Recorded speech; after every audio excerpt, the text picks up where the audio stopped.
Dê mais garra ao seu negócio nos dias Peugeot Pro até 30 de abril. Entre outras ofertas, conheça as condições especiais para o Peugeot 308. Saiba mais em peugeot.pt.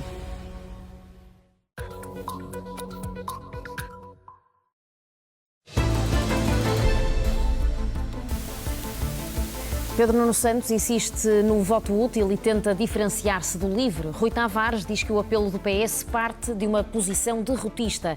Os dois partidos debateram na SIC. A sondagem do ICS e do ISCTE para a SIC e para o Expresso conclui que se as eleições fossem hoje, a AD ganhava com uma maior distância para o PS.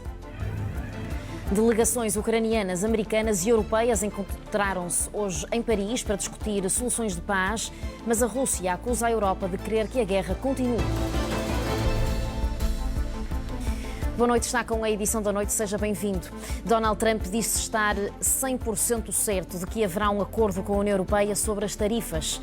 A afirmação foi feita no encontro com a primeira-ministra italiana na Casa Branca esta tarde.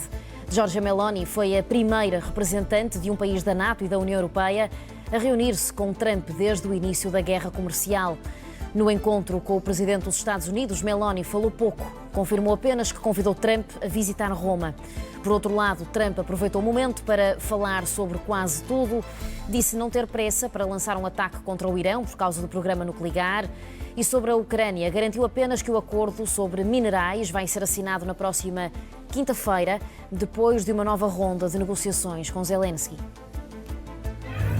We have a minerals deal, which I guess is going to be signed on Thursday, Scott, next Thursday, soon. And I assume they're going to live up to the deal, so we'll see. But we have a deal on that. A Rússia acusou hoje a Europa de querer que a guerra na Ucrânia continue, mas à mesma hora, em Paris, delegações europeias, ucranianas e americanas encontravam-se para procurar consensos para a paz.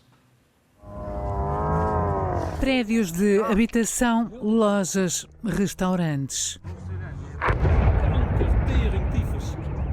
Moscovo nunca admite, desde o início da guerra, que atinge alvos civis. O ataque russo com drones em Dnipro fez dezenas de feridos e entre os mortos pelo menos uma criança. Não foi o único raid aéreo na Ucrânia nas últimas horas. Os ataques a alvos urbanos têm-se intensificado. A guerra arrasta-se há 1150 dias e as negociações num impasse vão mudando de palco. O negociador de Donald Trump para o Médio Oriente e também para a Ucrânia, Steve Witkoff, reuniu-se na semana passada pela terceira vez com Vladimir Putin. Em Paris, onde acompanhou o chefe da diplomacia dos Estados Unidos, o que foi discutido durante 5 horas com o presidente russo é informação cobiçada.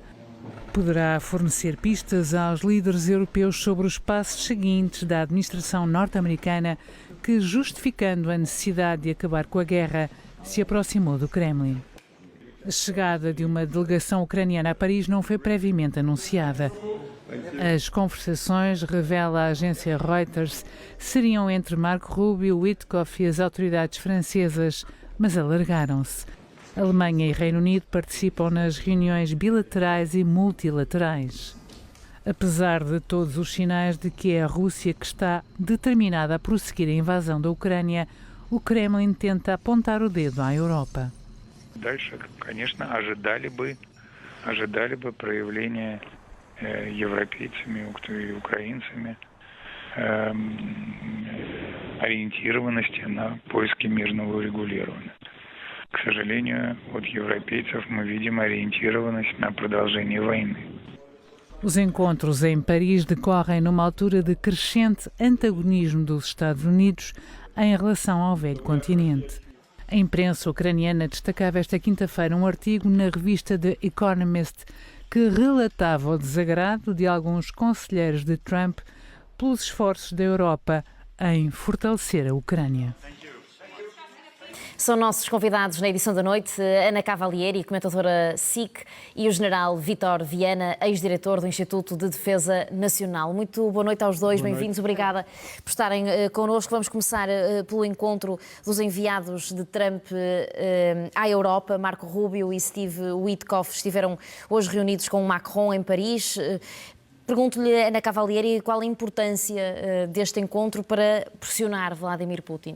Boa noite. Eu penso que é importante para dar um sinal de que os Estados Unidos ainda estão com algum compromisso de coordenação com os europeus. Nós sabemos que a expectativa americana é de que sejam os europeus nas garantias de segurança a fornecer aquilo que serão os homens, as boots on the ground, ou seja, os homens no terreno, forças de segurança europeias, e os americanos eventualmente fariam aquilo que é o apoio à retaguarda, nomeadamente através de satélites e a fornecer armas e os serviços de informação e inteligência. Ora, isto é preciso uma coordenação e é um bom sinal que Marco Rubio, que está a tentar, no fundo, reafirmar um compromisso dos Estados Unidos à NATO, que neste momento está muito frágil. Eu penso que a maior parte dos europeus sente que Donald Trump, por exemplo, se um dos Estados bálticos fosse atacado, não estaria muito desejoso de cumprir aquilo que será as suas obrigações ao abrigo do artigo 5º. Eu penso que existe uma grande desconfiança na utilidade e naquilo que será o benefício que os Estados Unidos conseguem obter da NATO, e nós sabemos que Trump é um homem muito transacional, e se ele acha que não está a ver ou não está a obter nenhum benefício com determinado acordo ou estrutura de defesa, ele provavelmente irá arranjar maneira ou poderá arranjar maneira de não cumprir qualquer obrigação que fosse, por exemplo, a esse nível, pelo que é fundamental Marco Rubio, sendo a pessoa da administração que mais tem reforçado aquilo que será o compromisso com a NATO, esteja a liderar estas negociações agora aqui na França. É preciso também referir o facto de ser Steve Witkoff e não Keith Kellogg. Keith Kellogg era um enviado especial para a Ucrânia, que era defensor daquilo que é a solução apresentada pelos Estados Unidos, mas estava preparado a assumir uma posição um bocadinho de maior pressão relativamente aos russos. Que Donald Trump, apesar de muitas vezes, ou às vezes dizer que está preparado, por exemplo, para impor mais sanções aos russos, neste momento está a fazer algo que é o oposto, continua a pôr muita pressão no lado ucraniano. Sabemos que, por exemplo, este acordo de terras raras, que está já na 4ª versão, creio eu, já não é tão predatório como a versão de há 2 semanas, mas que essa versão, por exemplo, foi algo absolutamente inaceitável para os ucranianos e revelava uma posição muito dura da administração americana para os ucranianos. Mas não é possível esquecer aquilo que Donald Trump afirmou outra vez este fim de semana, que os ucranianos é que começaram esta guerra, Zelensky e Biden estavam mal preparados e, no fundo, são os responsáveis por começar esta guerra. Em vez de negociar cedência de território, agora vão ter de ceder ainda mais território com base naquilo que será um acordo de paz, e isso é algo absolutamente absurdo, porque ao fim de 3 anos e com 1 milhão de baixas russas e o enfraquecimento, ou pelo menos a descoberta da fragilidade das Forças Armadas russas, isso é relevante para dissuadir o ímpeto bélico de Putin. Também saber qual é a ser, enfim, muito amigo de Putin. A opinião do Sr. General Vítor Viana sobre a influência que o encontro desta tarde em Paris poderá ter no processo de paz. Muito obrigado pelo convite. Eu vou apresentar uma perspectiva um bocadinho diferente. Daí também o interesse, não é, destes debates. Este encontro, esta iniciativa americana de Trump, no fim de contas, vem na sequência de uma importante deslocação a Moscovo do enviado especial, Witkoff, a Moscovo, onde teve uma conversa de 4 horas, diz, com Vladimir Putin, com o Presidente da Federação Russa. Uma conversa dita alegadamente como importante, e que Witkoff transmitiu a mensagem de Putin a Donald Trump. Mas este é o contexto. Portanto, este encontro é necessariamente importante. À primeira vista, e uma interpretação possível, seria e benigna, né? Aquela que talvez desejássemos, fosse que a intenção de Trump, através do envio desta missão, era envolver os europeus finalmente, como devia, no processo negocial. Não é essa a minha interpretação. E também não é minha. A minha interpretação é que, fundamentalmente, Trump quer garantir que os europeus, portanto a Europa, a União Europeia, mais o Reino Unido, não venham a constituir um obstáculo ao processo negocial. Aquilo que para ele é importante, que é chegar ao fim rapidamente deste processo negocial. Porque o alinhamento, como já aqui referi várias vezes, dos Estados Unidos com a Rússia, neste processo negocial, é por demais evidente. Também não é por acaso que escolheram como interlocutor Emmanuel Trump. Isto é, consideram que não há uma voz na União Europeia que represente a União Europeia e escolheram Emmanuel Macron. Digamos, também não é de só menos importância. Portanto, só para concluir, Trump tem desvalorizado permanentemente a União Europeia enquanto polo do poder mundial na cena internacional, mas não contava com o apoio firme, às vezes sem coerência estratégica, mas firme, à Ucrânia. Não contava com isso. E, consequentemente, o que é que Trump imagina? Se a União Europeia continuar, como fez no Conselho Europeu último, a reafirmar a sua abordagem de paz pela força para a Ucrânia, ou seja, a Ucrânia deve negociar a partir de uma posição de força, ele vai considerar que isso é um obstáculo aos seus objetivos na direção da paz. E vai, na minha opinião, argumentar, se isto não correr bem, que a culpa do insucesso do processo negocial é da Ucrânia e dos aliados europeus. Prepara-se para fazer isso, na minha opinião. Enfim, depois há a questão importantíssima e central para o processo negocial que tem a ver com o Estatuto dos Territórios ocupados, mas isso deixaria para um passo posterior. Sim, Ana, avançamos.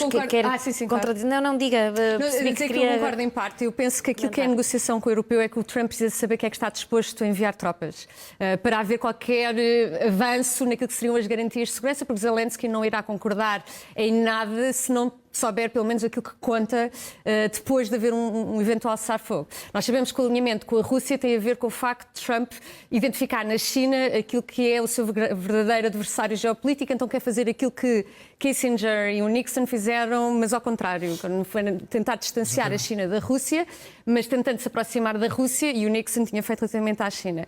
De resto, eu concordo, existe aqui pelo menos também, eu penso, uma atitude cada vez mais realista europeia de continuar a sustentar o esforço de guerra ucraniano, principalmente sustentando algumas falhas esporádicas da ajuda americana, sendo certo que a ajuda americana continua, ou seja, ainda não foi cessada. Outra coisa que Trump mentiu, e acho que isso não é de apreciar, é o facto de ele dizer que Zelensky queria, por exemplo, que os americanos dessem agora os sistemas de defesa antiaérea, os Patriots, e não é verdade. Zelensky quer comprá-los, e isso é através do dinheiro europeu, por exemplo, que a Europa ainda não tem esses sistemas de defesa que os americanos conseguem providenciar. Agora, eu penso que em termos de cedência de território, até a Europa está preparada em aceitar aquilo que será uma cedência não formal de território, mas pelo menos haver um cessar-fogo em que a Ucrânia não tente continuar o esforço militar para recuperar a Crimeia ou o Donbass, mas isso, a Europa só aceitaria isso, e Zelensky só aceitaria isso, se houvesse garantias reais de segurança que permitissem a Kiev continuar independente e mais alinhada com o Ocidente e com a União Europeia.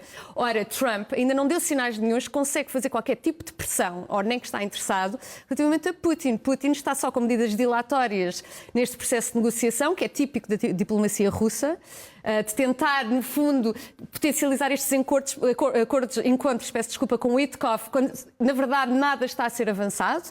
Todos aqueles cessar-fogos hipotéticos das estruturas energéticas, ou pelo menos do Mar Negro, não há frutos disso, porque continua a haver ataques relativamente a infraestruturas, pelo que neste momento são apenas medidas dilatórias da diplomacia russa que Trump parece não se importar com.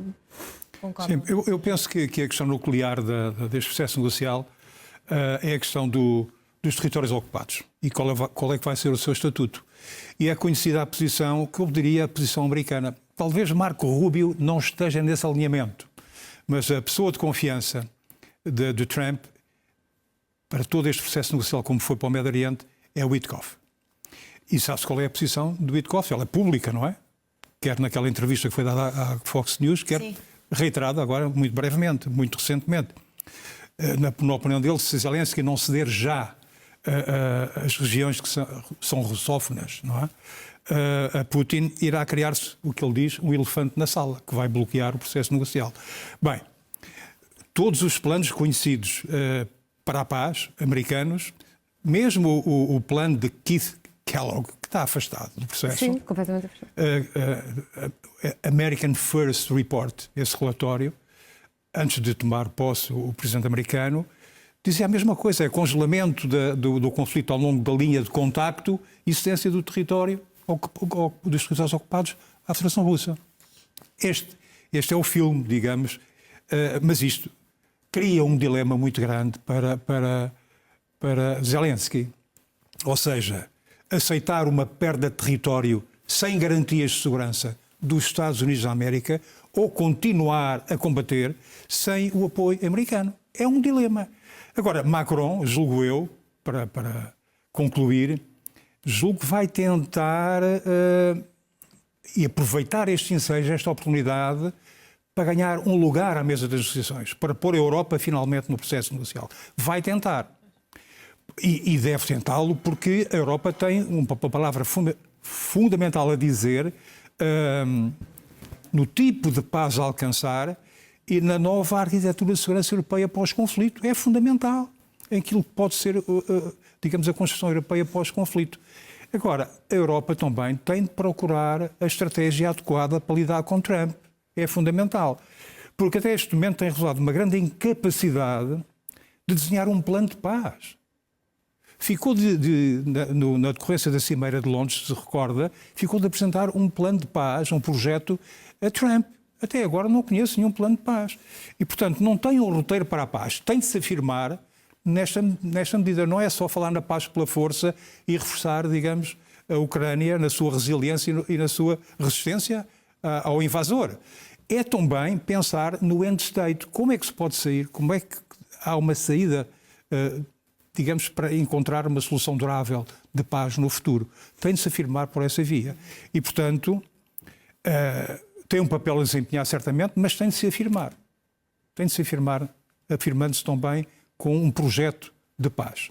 E gostava de ouvir, não muito distante do que aquilo que o Sr. General dizia, mas no âmbito da guerra comercial, mais nessa perspectiva, na Cavalieri, de Giorgia Meloni hoje na Casa Branca, com Donald Trump, parece-lhe que é a melhor interlocutora europeia para coordenar os esforços europeus nesta altura com Trump? A Meloni é uma mulher que claramente tem a relação mais próxima em termos de todos os líderes europeus com Trump, nomeadamente com Trump e com Elon Musk. Eles supostamente têm uma relação próxima. Até havia às vezes rumores que eles podiam ter uma relação sentimental, mas acho que não. Mas, não sei porque é que eu agora referi isto, mas assim um pouco de... Todavia, é importante referir que na União Europeia, pelo menos no seio da União Europeia, o facto dela ter tomado esta iniciativa de ir lá e tentar, no fundo, apresentar uma proposta de tarifas zero e, no fundo, haver a expectativa que Trump pudesse retribuir essa iniciativa e o facto também dela ter conseguido aumentar a despesa para a NATO da Itália, que estava abaixo dos 2% para 2%, quase como um sinal de boa fé e de boa vontade, de no fundo, estar pronta para resolver aquilo que são as questões que para Trump seriam de justiça, ou seja, que todos os Estados-membros têm de cumprir aquilo que seriam os seus compromissos. Ela está bem posicionada. Agora, é preciso referir que, acima de tudo, a Trump não interessa só as tarifas nominais, que são barreiras tarifárias à entrada de produtos de empresas americanas. Interessa também, até porque muito daquilo que é a política tarifária é comunitária, e pela Itália não tem total soberania para conseguir definir essas políticas, tem a ver também com a parte regulatória. Assim, muitas vezes aquilo que é uma das grandes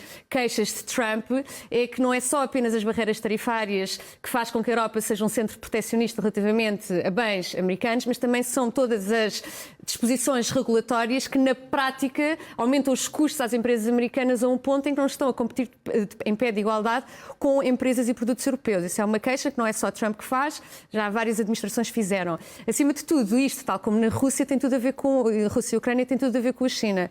Basicamente, Trump quer que a União Europeia escolha que tipo de aliança estratégica é que vai querer fazer com os Estados Unidos para combater aquilo que é uma dependência em todas as cadeias de produção e de abastecimento, que neste momento as economias liberais estão com a China, que produz grande parte, ou pelo menos estão inseridas no processo produtivo de grande parte dos bens que nós consumimos para a nossa qualidade de vida, mas depender da China, que é um país coletivista, autoritário, opressivo, administra campos de concentração, não há liberdade de expressão, adversários políticos desaparecem, são presos ou são mortos.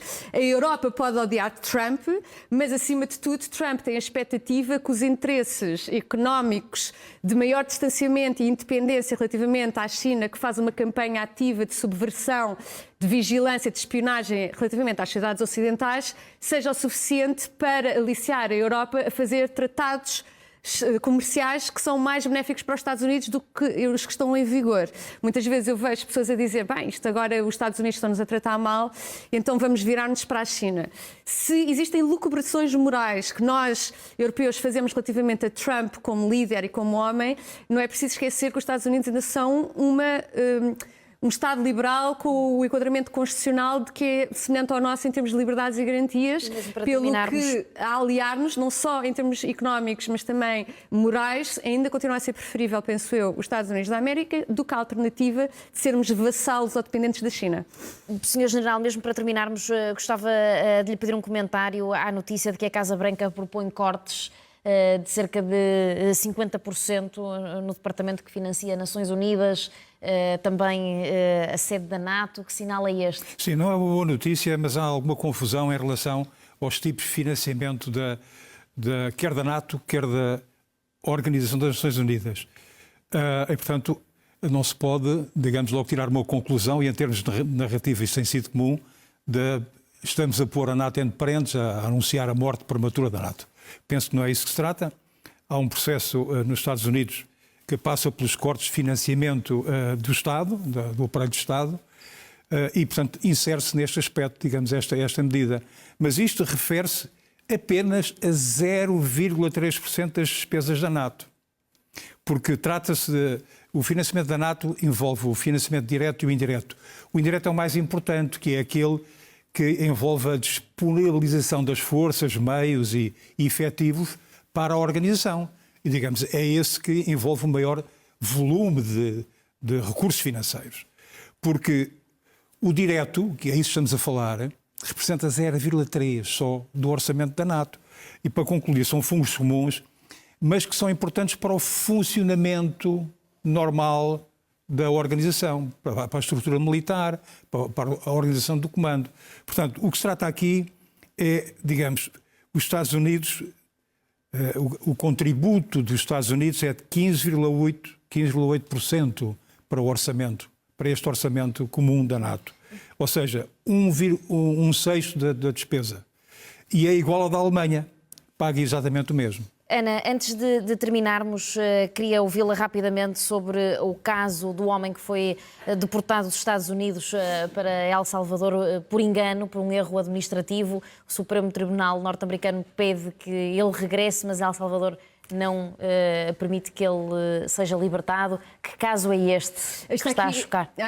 É complexo em termos legais, mais simples em termos políticos e morais. Em termos morais, é preciso dizer que este homem, saiu ontem informação, que espanca a mulher e já foi alguém que cometeu atos horríveis para a mulher. Em termos morais, saber que ele está agora numa prisão, a mim, pessoalmente, não me choca. Em termos legais, tem a ver com aquilo que são garantias processuais num Estado de Direito, que, mesmo havendo estas provas, que na altura, na discussão, tinha a ver com a filiação dele num gangue. Há aqui muita informação confusa, mas a verdade é que houve já 2 tribunais, nomeadamente um da relação, ou o equivalente à da relação, de que, efetivamente, houve pessoas que informaram que estavam dentro dos gangues, que ele, supostamente, ele nomeadamente foi preso quando estava com outros membros de gangues e já foi posto cá para fora aquilo que seria o ranking dele dentro do gangue. É também preciso referir que ele é ilegal, mas havia uma decisão de um tribunal que não foi respeitada por erro administrativo, que era withholding of removal, ou seja, havia a proibição de, mesmo havendo a ilegalidade da situação de migração deste senhor, de El Salvador, ele não podia ir para El Salvador porque haveria perigo à vida dele. Todavia, relativamente ao Supremo Tribunal, não foi bem... basicamente, o Supremo Tribunal disse 2 coisas. 9-0. Que isso é uma... terminar. Eu peço imensa desculpa. Às vezes é difícil sumarizar. Primeiro, os Estados Unidos têm de facilitar, mas não precisam de realizar ou efetivar, porque isso já entra numa competência de política externa internacional que não é dos tribunais, mas sim do Executivo. E o problema é que, de facto, os Estados Unidos não parecem querer facilitar o retorno desse homem para que ter, pelo menos, algumas garantias processuais antes de ser voltado, então, para El Salvador. Ana Cavalieri e Sr. General Vítor Vieira, muito obrigada. Muito obrigado. Aos dois. Até a próxima. Obrigada. No debate entre PS e LIVRE, Pedro Nuno Santos tentou distanciar-se do LIVRE e fez um apelo ao voto útil. Rui Tavares disse que o apelo parte de uma posição derrotista. A análise e as notas mais à frente na edição da noite. Regressamos a seguir a uma curta pausa.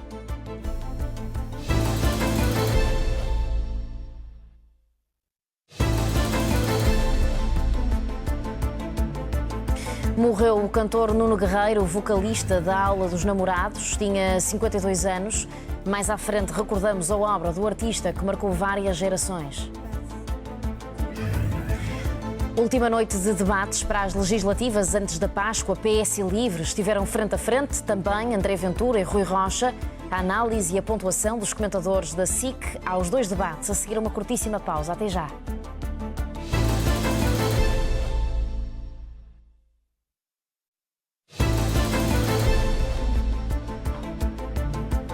Última noite de debates para as legislativas antes da Páscoa. PS e Livre estiveram esta noite frente a frente aqui na SIC e a esta hora está praticamente a terminar o debate entre André Ventura e Rui Rocha. Estão connosco para análise e pontuação Raquel Abcacis, Miguel Prata Roque, Martim Silva e José Eduardo Martins. Está a terminar neste segundo, por isso, José Eduardo Martins, podemos partir para as notas deste debate mais recente. Rui Rocha, André Ventura. Eu acho que Rui Rocha esteve... Bom, vamos lá ver. Eu devo registar um conflito de interesses. Eu nunca consigo ouvir André Ventura e achar que estou perante aquilo que devo ouvir num debate sério sobre política. E, portanto, eu dei 7-3, porque acho que, de facto, Rui Rocha foi um senhor em várias questões, desde logo na principal, que é desmontar a ideia de que aquele partido pode ser de direita ou tem um programa de direita. Um partido que apresenta um programa com 18 mil milhões de euros de despesa é um partido que basicamente, como o seu líder, já não tem, como nunca teve desde o princípio, nenhum tipo de compromisso com a verdade. É caso para dizer que ali é que não há mesmo nenhum limite à demagogia. A política e, sobretudo, em campanha eleitoral implica sempre alguma demagogia. No Chega não há limite para nada. O líder do Chega, que passou o tempo inteiro a dizer que Luís Montenegro era um patife, como Rui Rocha muito bem lhe disse, deitou abaixo uma maioria de direita, acaba o debate a reclamar a mesmíssima maioria de direita e a perguntar à Iniciativa Liberal o que é que faz um governo do PSD com o Chega. Já podemos, Ora, Eduardo, eu acho que um governo do PSD com o Chega nunca vai acontecer. Vamos fazer uma ronda mais rápida só para as notas, já regresso para mais explicações. Raquel, as tuas notas? Olha, eu dei um 6 ao Rui Rocha, ia dizer Rui Tavares. Também já lá vamos. Esse é o outro.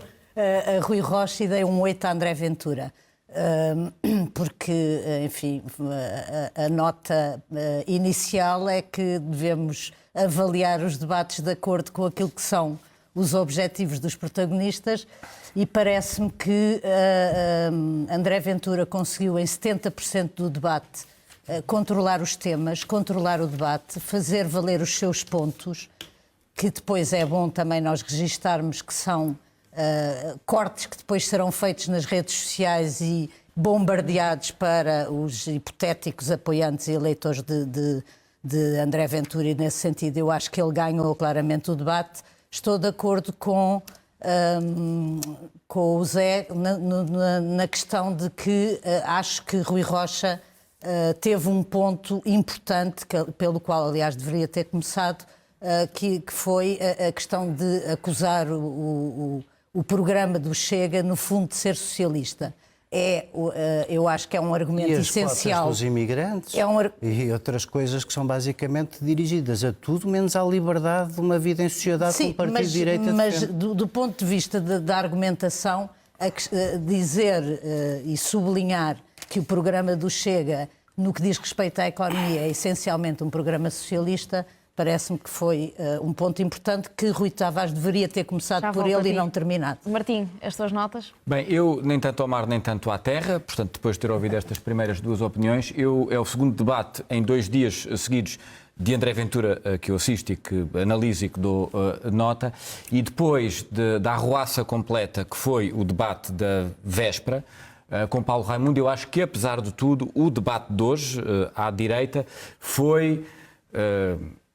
tirando a demagogia toda, foi bastante mais civilizado e audível para um espectador. E, portanto, desse ponto de vista, as minhas notas não são tão negativas.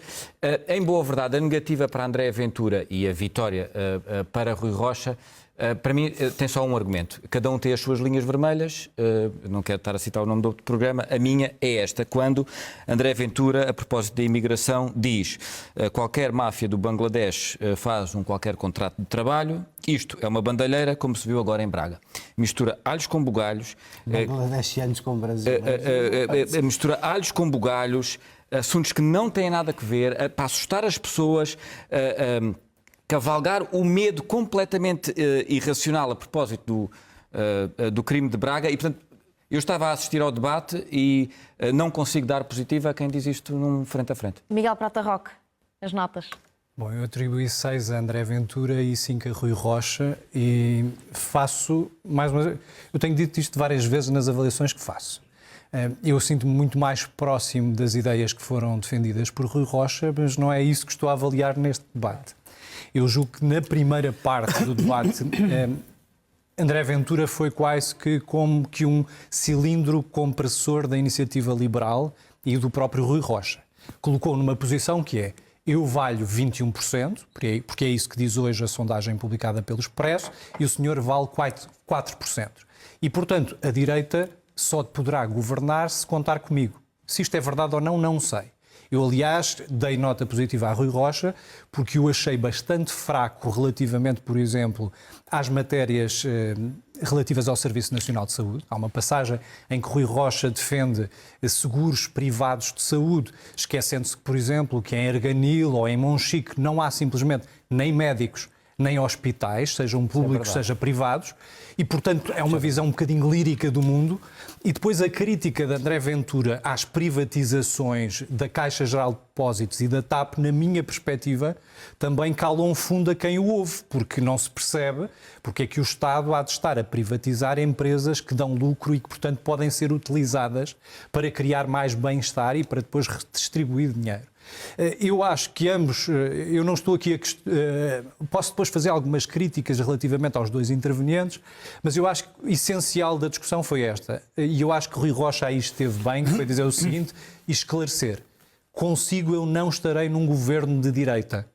Nós já tivemos João Coutinho Figueiredo a dizer que não era de direita, que a Iniciativa Liberal não era um partido nem de esquerda nem de direita. Rui Rocha não desmente esta circunstância, que a Iniciativa Liberal é um partido de direita, mas ele claramente estabelece este limite, que é: se o PSD precisar de mim, eu estarei num governo com o PSD e com o CDS. Se houver acordo com o Chega, eu não aprovarei essa mesma solução. Acho que essa essa clarificação é importante. Embora haja aí uma linha, é o princípio de Marx. Se não gosta destes princípios, eu arranjo outros. O que ele diz é que não estará num governo... Marx. Sim, exatamente. Para não haver dúvidas, era isso. Que não estará num governo em que o Chega participe de alguma maneira com estas propostas dos 18 mil milhões. É o que diz Rui Rocha. Isto é, e em boa medida, não me custa nada pensar que o Chega, se for muito necessário, não gostam destas propostas ou destes princípios, eu arranjo outros. Vou-te só dizer uma coisa: para bestial não ser, nem querer ser, nem voltar a ser político no ativo e ser só aqui um vosso companheiro comentador. Porque eu acho que há linhas vermelhas à decência e, por exemplo, quem mostra este ódio aos mais fracos não é seguramente uma pessoa de direita. As pessoas na direita, pelo menos aquelas com quem eu partilho pensamento e opinião, são pessoas boas. Então, é impossível imaginar um católico destilar este ódio aos mais fracos da sociedade, que são obviamente os imigrantes. Isto é só uma pessoa deslocada da realidade. É que acha num universo em que nós precisamos, porque já ninguém cá apanha uma alface, destes imigrantes todos, porque ninguém apanha azeitona, ninguém faz frutos, a agricultura, por exemplo, e muitos outros setores estão dependentes da mão de obra dos imigrantes, como aconteceu com os nossos imigrantes no passado. Negar-lhes o acesso à saúde, dizer que são uma comunidade de criminosos, quando estatisticamente são mais de 1 milhão, obviamente haverá criminosos lá no meio, mas a esmagadora maioria das pessoas estão cá a trabalhar para nós, numa vida muito mais sacrificada que a nossa. Que católico é que se atira a estas pessoas? Isto vocês desculpem, eu percebi que vocês vocês estavam a querer dizer que, do ponto de vista da eficácia, aquela conversa do mata-bicho é eficaz. Aquela como o Henrique Raposo hoje muito bem descreveu, aquela mistura entre o gajo da Alfama e o televangelista manhoso. Epá, eu quero acreditar que isto tem um limite também e que não há ali muita base eleitoral para amealhar. Porque se houver muito mais gente a querer votar nesta chincana de incoerência, até o problema, meus amigos, é de nós todos e é um problema gravíssimo. Significa que as pessoas desistiram das explicações, desistiram de discutir a política. E por isso é que é grave andarmos a judicializar isto desta maneira, porque isto é o discurso que ele quer. Isto é o discurso que ele quer. Nós estamos, desculpem, muito brevemente, nós estamos num país em, como dizer, citando o Presidente da República, parece tudo um bocadinho lelé da cuca. Os comentadores pegam em notícias de jornais e fazem denúncias. Parece que estamos antes do 25 de Abril. Os jornalistas, com todo o respeito, que também têm uma carteira e um código deontológico, fazem discursos. Mas isso não é o pior. É um país onde chegamos ao ponto em que os procuradores, em vez de abrir inquéritos, que é o que devem fazer, acrescentam uma fase nova e administrativa ao processo penal, que é uma coisa, do meu ponto de vista, muito grave. Ou há coragem, para não dizer outra coisa, para abrir o inquérito, ou então reagir à notícia do jornal dizendo estamos a olhar melhor para a nossa denúncia. É uma coisa que não pode e não deve acontecer, mas também acontece porque os políticos, como não sabem dizer nada sobre pautas aduaneiras e tarifas e se confundem e nenhum é capaz de explicar qual é o seu limite ao comércio livre, porque todos teremos um, como não são capazes de explicar isso, ficam sem lamear uns aos outros. Resultado disto tudo, nós estamos a discutir no lamaçal que o Chega quer. E aí, quem é que foi? Foi o... foi Chester. Não lutes com o suíno, porque ele diverte-se e tu sais de lá emporcalhado. Mas é por isso que eu acho que o André Ventura ganhou este debate, porque ele controlou, à exceção do quarto final do debate, controlou toda a agenda daquilo que se discutiu de acordo com os critérios que ele queria que fossem discutidos. E eu quero imaginar que há um limite para as pessoas que escolham votar naquilo que não pensam. Gostava de acreditar nisso e, portanto, acho que ali não há muito a alargar. Aquilo é o que é. Vamos lá ver. Eu não acredito que uma pessoa que queira ter uma solução para a sua vida, que tenha mais do que ressentimento, que espere da política uma solução, não vota naquilo.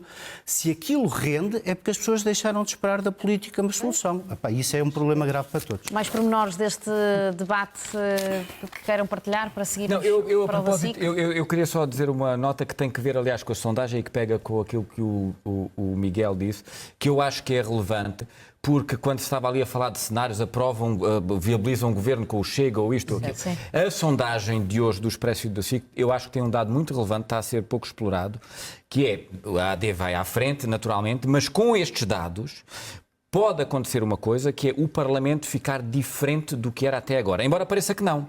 Porquê?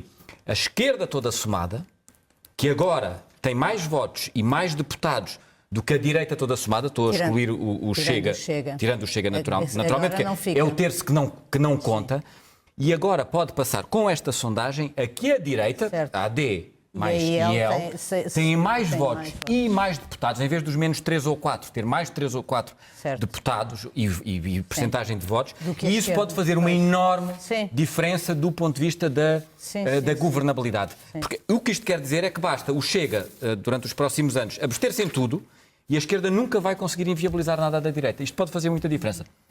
Salva a inconsistência do Chega. Mas, objetivamente, é um dado, a propósito da sondagem, que eu acho muito relevante.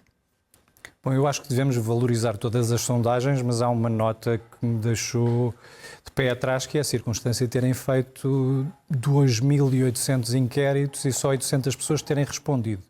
Isso significa que há muita gente que não quer responder à sondagem. Em voto em urna. Não há sondagens mais fiáveis que as de voto em urna, esta de voto em urna. Bom, mas aqui ligo, mas não quiseram participar nesse voto em urna. De acordo, é um facto. Isto liga com aquilo que foi também o debate entre Pedro Nuno e Rui Tavares, porque há uma passagem, mas faço só essa passagem entre os dois debates, que é, Pedro Nuno houve uma altura que disse assim, eu não quero que não votem no LIVRE. Eu quero é que nos círculos eleitorais em que o voto do LIVRE não vale nada, votem útil no Partido Socialista. E nós fazemos sondagens sempre a ter em conta apenas uma percentagem nacional, quando a eleição do Parlamento se faz em círculos distritais. E, de facto, por exemplo, é muito difícil ao LIVRE eleger, por exemplo, em Vila Real, na Guarda, em Castelo Branco, em Porto Alegre. E aí pode-se fazer uma diferença relativamente a essa distribuição do método proporcional. Eu, sinceramente, só me pareceu é que Rui Rocha, neste debate, apesar de ser aquele que tem mais proximidade com Luís Montenegro e com o PSD, não fez valer isso no debate. E é por isso que dei a vitória a André Ventura. André Ventura conseguiu criar a sensação de que ele é a carta... O Miguel já está arrependido, já estás arrependido de ter dado a vitória a André Ventura, é o que me parece. Peço desculpa. Não estou. Quer dizer, o debate é o que é. Sim. Eu não estou aqui, nem faço extrapolações dos debates, porque ainda há um ano Pedro Nuno terá ganho o debate com Luís Montenegro e depois perdeu a eleição por 52 mil votos. E, portanto, os debates valem o que valem e são de um momento histórico. Agora, do ponto de vista da utilidade da comunicação, parece-me que André Ventura esteve melhor nesse processo comunicativo. Vamos olhar para o outro debate desta noite, aqui na SIC. Pedro Nuno Santos acusou o LIVRE de ter propostas irrealistas e o Rui Tavares diz que o apelo ao voto útil mostra uma posição derrotista do PS. O debate desta noite ficou também marcado pelo caso que envolve o líder socialista, que defendeu que não é igual ao primeiro-ministro. Há uma coisa que eu garanto. Eu não estou a receber dinheiro todos os meses de nenhum empresário português. E é um péssimo serviço que prestamos à democracia quando tentamos fazer de conta que somos todos iguais. Eu não sou igual a Luís Montenegro. O meu trabalho aqui neste debate hoje é falar das pessoas que não têm nenhuma casa. Não é falar das pessoas que têm a sorte de ter 2 casas e ainda bem e que se gozem delas. Afinal, o PS, em 2009, tinha proposto um tipo de herança social como o LIVRE propõe. Fez? Não fez.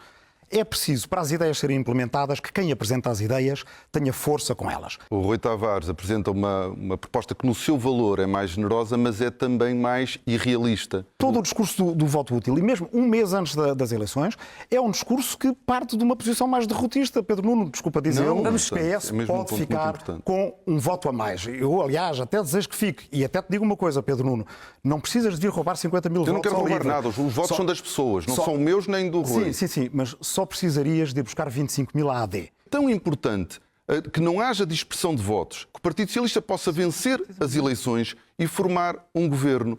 De outra forma, Rui, nós não teremos governo. Perceber de uma vez por todas que as pessoas não querem ver o PS sozinho com os seus defeitos no governo. A sua complacência, a sua até arrogância no exercício do poder. Eu não tenho. E, portanto, para demonstrar isso... Vamos às notas, começando pelas do José Eduardo Martins a este debate. Eu sou uma pessoa bastante influenciável e, portanto, eu ia dar um ponto de vantagem ao Pedro Nuno Santos, mas depois nós estivemos todos ali a conversar bastante, como agora aqui, cada vez que vocês desligam a emissão, e eu tendo a concordar. E novamente, sobre a eficácia do debate, eu acho que estou sempre a pontuar apenas e só a eficácia do debate, embora me deixe tingir um bocadinho pelo que as pessoas dizem e pelas propostas, que apesar de tudo eles estão a tentar convencer-me a votar neles. É inútil, no caso de ambos, mas estão. E, portanto, tal como a Iniciativa Liberal esteve um bocadinho a tentar fazer parte de um futuro governo do PSD, também o LIVRE esteve um bocadinho a tentar fazer parte de um futuro governo, um bocadinho muito, a tentar fazer parte do próximo governo de Pedro Nuno Santos. E em algumas coisas, o Rui Tavares, apesar de ser um político com uma autoestima angular, é bastante redondo a apresentar as propostas e, portanto, as coisas às vezes parecem até relativamente moderadas. E tem neste momento uma grande vantagem, que se chama, não sei qual das gêmeas trabalhou hoje, mas que se chama Joana e Mariana Mortágua. Isso é a grande vantagem do LIVRE. As pessoas daquele campo político querem estar um bocadinho ou um bocadão à esquerda do PS, estão profundamente desiludidas e fartas com o Bloco de Esquerda. Isso é uma oportunidade para Rui Tavares.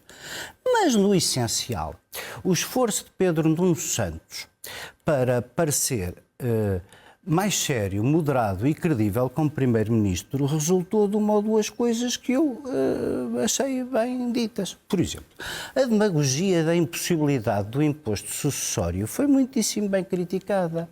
A ideia de que podemos ter um imposto sobre grandes fortunas, quando infelizmente nós não temos grandes fortunas nenhumas e as grandes fortunas fogem todas e esse capital é móvel justamente porque a liberdade de circulação e o comércio livres não vale ninguém. Isso significava conta que, apesar de tudo, a pobre classe média mais alta cá, que paga já 48%, 49% de impostos, é que ia pagar, viu-se o resultado que deu em França, e lá há super ricos. O imposto sobre os super ricos em França fez com que eles viessem para cá comprar o Príncipe Real. E, portanto, não sei quem é que lá bebe cocktails, mas vieram para cá e compraram o Príncipe Real. E, portanto, isso não me parece nada boa ideia e houve ali um módico de moderação. No resto, Pedro Nuno Santos tem um problema. Eu não vou comentar processos, porque assim, parece-me um bocadinho ridículo comentar averiguações prévias que normalmente vêm de duas coisas. Ou vêm da chalupice de quem coleciona notícias de jornais e acha que o Ministério Público não está a fazer o que deve e, portanto, acha que aquela instituição não funciona, o que é uma coisa assim um bocadinho... Enfim, eu já estive mais longe disso às vezes, mas enfim, é um bocadinho assim. Ou então são denúncias mais circunstanciadas, aquelas que têm papéis, fotocópias, extratos bancários. Normalmente essas vêm, e nenhum advogado pode ser parvo e achar que vêm de outro sítio, essas vêm de quem esteve presente em alguma fase anterior de alguma investigação ou dela desistiu. Isso são coisas demasiado circunstanciadas para não terem material e, portanto... Volto a dizer o que disse há bocado, ou há inquérito ou não há inquéritos, das averiguações prévias pura e simplesmente não se abrem. E o bom senso mandaria que se falasse disso depois. Agora, quem quis fazer uma CPI para avaliar um primeiro-ministro agora leva, como disseram aqui o Ricardo Costa, o Sérgio Sousa Pinto, o António Barreto, uma série de gente. Quem quer ir por este caminho de fazer perguntas capciosas e insinuantes e levar um primeiro-ministro a uma comissão parlamentar de inquérito, abriu uma caixa de Pandora que depois confunde tudo e já não tem grande legitimidade para dizer não é igual. Pois então agora, se estamos a avaliar a eficácia perante as pessoas, basicamente ficou tudo igual. E isso não é bom para ninguém. Bem, eu tal como o Zé Eduardo, sou bastante influenciável e precisamente por causa disso nunca falo com ninguém antes de dar as notas. Porque, foram eles. Mas eu não faço isso porque sei que sou influenciável. E, portanto, eu dei 7 a Pedro Nuno Santos e 6 a Rui Tavares. Eu, basicamente, acho que quem esteve em casa a ver assistiu a um debate entre dois colegas de escola. É uma nota que eu tirei porque me lembrei. Sim. Era a nota que tu ias dar. Não, era a nota que eu ia dar. Mas é um debate entre dois colegas de escola, ou antigos colegas de escola, que sempre gostaram muito um do outro.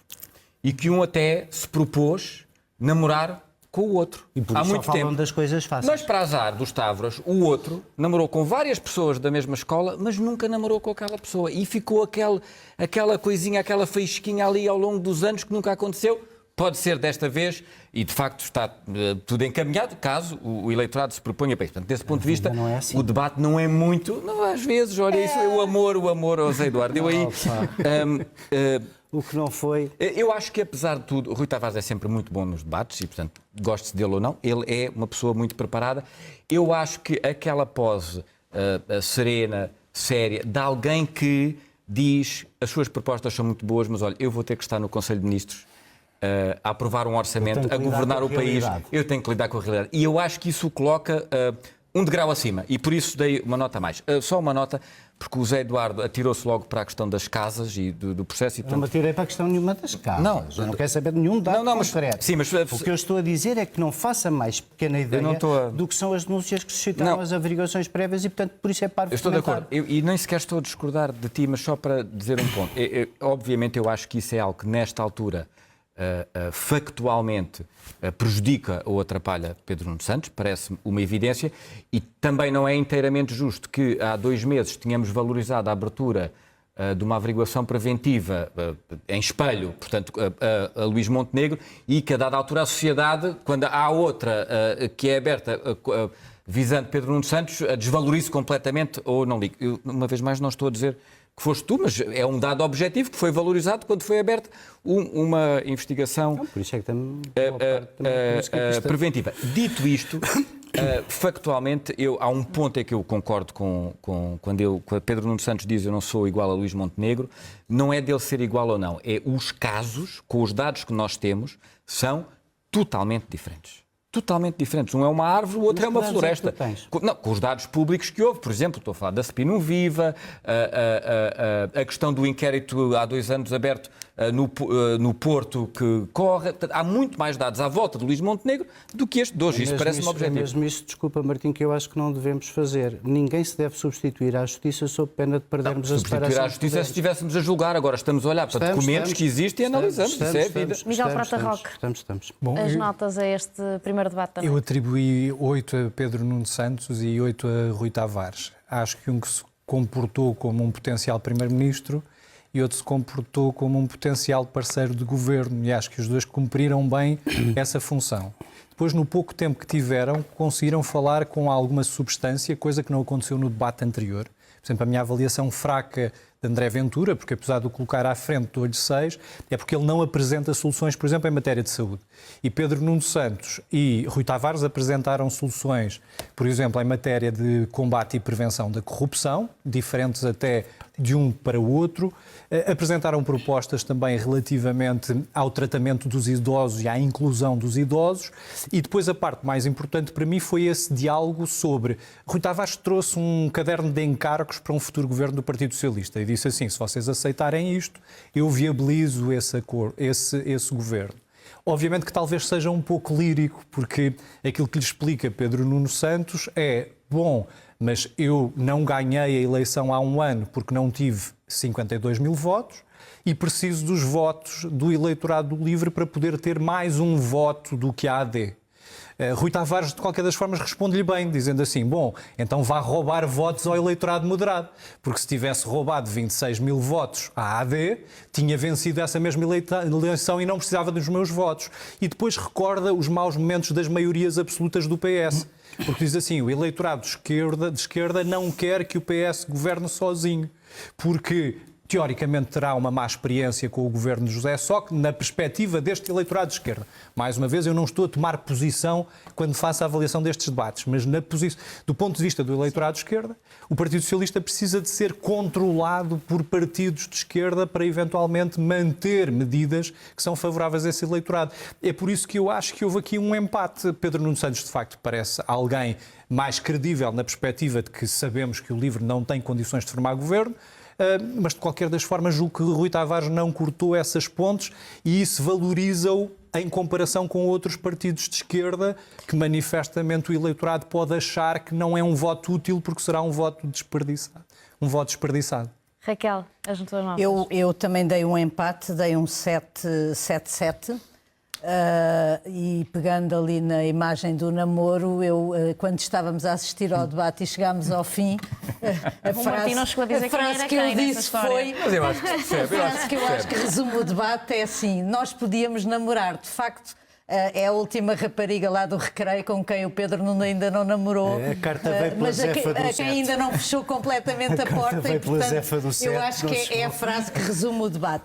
Acho que cada um no seu papel estiveram a cumprir aquilo que tinham programado para este debate. Pedro Nuno Santos, numa linha que tem seguido em todos os debates com as pessoas com quem se tem confrontado, a mostrar um Pedro Nuno Santos com uma pose de primeiro-ministro, com um ar mais simpático, mas não excessivamente simpático. Eu já disse isso aqui no último debate que comentei dele. Acho que ele tem passado com distinção nessa mudança de uma imagem um bocadinho revolucionária e pesada que tinha para para uma imagem mais agradável, que eu não acho que é artificial. Tem um monte no Alentejo, que eu não acho que seja artificial. Difícil. E, portanto, acho que tem, nesse aspecto, tem cumprido o seu papel. Não hostilizou Rui Tavares, até nessa parte de quem rouba votos a quem. Eu acho que ele conseguiu fazer aquilo de uma maneira simpática, dizendo eu não quero roubar votos, só naqueles sítios onde de facto não vale muito a pena. Só onde precisa. Eu acho que no fim do debate eles devem ter estado a combinar como é que iam fazer a campanha nos tais círculos eleitorais para canalizar votos de um lado para o outro. Acho, no entanto, que Rui Tavares foi muito eficaz no apelo ao voto jovem, que é um voto que o Partido Socialista não tem tido imensas dificuldades. É verdade, a caracterização do eleitorado do Partido Socialista continua a ser o voto menos instruído e o voto mais velho. Mas não é por acaso que, por exemplo, Pedro Nuno Santos, nesse debate, diz não vamos acabar com o IRS jovem que este governo fez. Exatamente, era isso que eu ia dizer. O Pedro Nuno Santos, tendo consciência disso, diz que não volta atrás no IRS jovem. Mas também Rui Tavares, a certa altura, diz, bem, mas quando estivermos à mesa das negociações, quem é que escolhe? O dos 5 mil euros ou o dos 500 euros? E depois conclui, eu sei o que os jovens querem. E acho que foi sempre o foco de Rui Tavares, foi apelar a esse eleitorado jovem, que de facto é um eleitorado mais permeável ao voto no livre, e, portanto, tentou ali segurar eleitorado e acho que seguiu quase sempre essa linha no debate. Quase que poderia ter dado uma derrota a Pedro Nuno Santos pelo início. A questão é difícil, mas eu acho que Pedro Nuno Santos, que tinha largado, não o caso de Luís Montenegro, mas tinha adotado uma estratégia diferente, acho que ele voltou às insinuações que não tem, enfim, da qual ele não tem base e, portanto, eu não sei como é que vai ser a estratégia do frente a frente entre os dois, mas acho que ele arrisca-se a ser confrontado por Luís Montenegro com as acusações sem base que tem feito, que fez, tinha deixado de fazer e hoje voltou a fazer. Não, mas permite-me uma nota. Eu queria só... Há bocado falei a propósito do outro debate também da sondagem e sobre este também acho que se pode fazer aqui uma ligação que é interessante. O trabalho técnico da sondagem, para quem está lá em casa perceber e ficar esclarecido, é feito todo antes dos debates. Portanto, o resultado que aparece nesta sondagem é antes dos debates. É antes dos debates. O trabalho de campo acaba no dia 6 ou dia 7, que é no dia do primeiro debate. E, portanto, quando nós, por exemplo, dizemos aqui que Pedro Nuno Santos tem estado bem nos debates, ou que Rui Tavares também tem estado bem nos debates, isso não se reflete nem para um lado nem para o outro, porque o trabalho de campo foi antes. Para acabar? E, apesar de tudo, nesta sondagem, Rui Tavares, embora toda a gente diga que está a fazer uma boa campanha, aparece com 1%, o que é um resultado pesado. Pouco crível.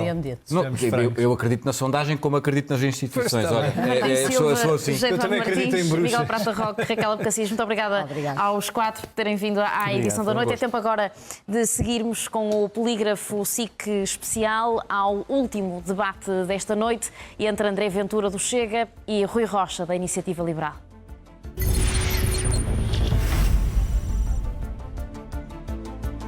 Começamos este Polígrafo SIC especial com André Ventura, que disse: este ano batemos uma nova carga fiscal histórica. Apesar da redução de impostos, a carga fiscal subiu 35,7% do PIB em 2024. No entanto, o número não é histórico, como disse o líder do Chega. O valor mais alto foi em 2022, durante o governo socialista de António Costa. Aí chegou aos 35,9% do PIB. Portanto, é falso, de acordo com a avaliação Polígrafo SIC. O debate foi ainda uma espécie de sei o que fizeste na legislatura passada. Rui Rocha puxou pelo cariz socialista das propostas do Chega e trouxe esta frase: o LIVRE e o Bloco de Esquerda foram os partidos que mais aprovaram propostas do Chega. O arquivo da Assembleia diz que, na realidade, o LIVRE não aprovou qualquer proposta do Chega e esta é uma posição que o partido liderado por Rui Tavares assume por princípio. Quanto ao Bloco de Esquerda, aprovou 39% das iniciativas do Chega no último ano. Ainda assim, é uma percentagem inferior à do PAN, que aprovou quase 60% das propostas do Chega. Falso é a avaliação Polígrafo SIC. O LIVRE não aprovou qualquer proposta do Chega nesta última legislatura. Do outro lado da mesa, André Ventura atacou Rui Rocha e não esqueceu Montenegro e Pedro Nuno Santos. Esta noite disse que podem existir em Portugal políticos que, de forma estranha, compram imóveis. No país não podem comprar imóveis de forma estranha, em que é mais difícil aceder à habitação. Vamos aos dados da OCDE. No terceiro trimestre de 2024, Portugal tinha sido o país com a pior relação entre os preços da habitação e os rendimentos, ou seja, onde era mais difícil comprar uma casa. E, portanto, é verdadeiro, de acordo com a avaliação Polígrafo SIC, A OCDE reforça, mesmo que a situação em Portugal nunca esteve tão grave, que nos últimos 10 anos é o país onde a situação mais se degradou. A imigração não podia faltar como tema no debate. Rui Rocha defendeu a chegada de imigrantes, recordando que no ano passado o programa liberal já tinha esta ligação direta entre as necessidades da economia e da entrada das pessoas, de imigrantes. E é de facto verdade. Há um ano a Iniciativa Liberal defendeu uma política de imigração mais responsável e digna. E defendeu também que os imigrantes fazem falta à economia num país que está cada vez mais envelhecido e com falta de mão de obra em muitas atividades. O partido Rui Rocha puxou também em 2024 pelos mais de 1.600 milhões de euros que os imigrantes colocaram nos cofres da Segurança Social. O Polígrafo SIC Especial Legislativas volta à antena da SIC Notícias na próxima semana.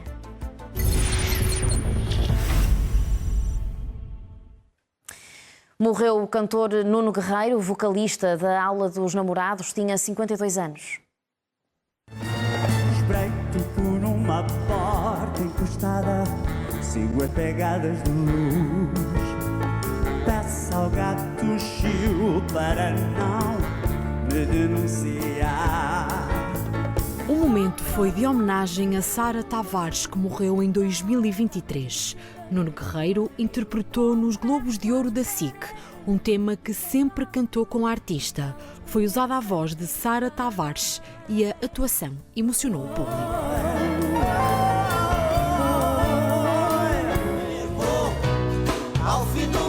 Foi como vocalista do grupo Aula dos Namorados que ficou conhecido nos anos 90. Nuno Guerreiro, de 52 anos, acumulou mais de 30 de carreira. Com a Aula dos Namorados, conquistou um disco de platina e um disco de ouro.